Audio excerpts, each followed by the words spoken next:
Donc, je vais vous donner quelques explications de cette synthèse. Donc, une lentille mince convergente donne une image réelle. Alors, qu'est-ce qu'une image réelle? Une image réelle, c'est-à-dire qu'on peut la projeter sur un écran. Euh, on peut aussi avoir une image virtuelle. Une image virtuelle, on ne la voit pas sur un écran. Dans quel cas on voit une image virtuelle?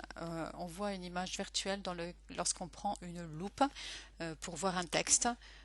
Et donc du coup votre image elle est entre la loupe et le texte. Ça il s'agit d'une image virtuelle, on ne peut pas la projeter sur un écran.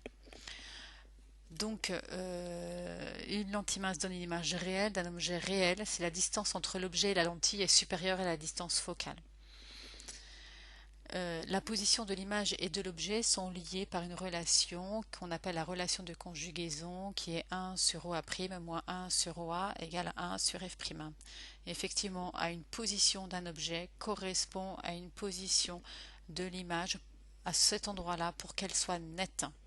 Voilà. Ici, on parle de mesure algébrique, c'est-à-dire qu'il faut prendre en compte le sens positif des mesures. C'est-à-dire lorsque la mesure est dans le sens positif, sa valeur va être positive. Si la mesure est dans le sens contraire au sens positif, sa valeur va être négative. On parle aussi de grandissement. Pour obtenir le grandissement, il y a deux formules. La première, c'est OA' sur OA, c'est-à-dire qu'on va prendre les positions. Et la deuxième, c'est A'B' sur AB, c'est-à-dire la taille de l'image sur la taille de l'objet. Donc on peut prendre l'une ou l'autre des deux formules pour calculer le grandissement. Alors, ce grandissement, c'est la lettre gamma, hein. Donc ce grandissement, s'il est positif, ça veut dire que l'objet et l'image sont dans le même sens. Si ce grandissement gamma est négatif, c'est-à-dire que l'objet et l'image sont inversés. Après, si vous prenez la valeur de ce grandissement en valeur absolue, ça veut dire sans le signe, hein. Ça veut dire que si on obtient par exemple moins 2,5, j'enlève le signe, ça fait 2,5, c'est plus grand que 1, alors l'image elle sera agrandie. Elle sera inversée et agrandie.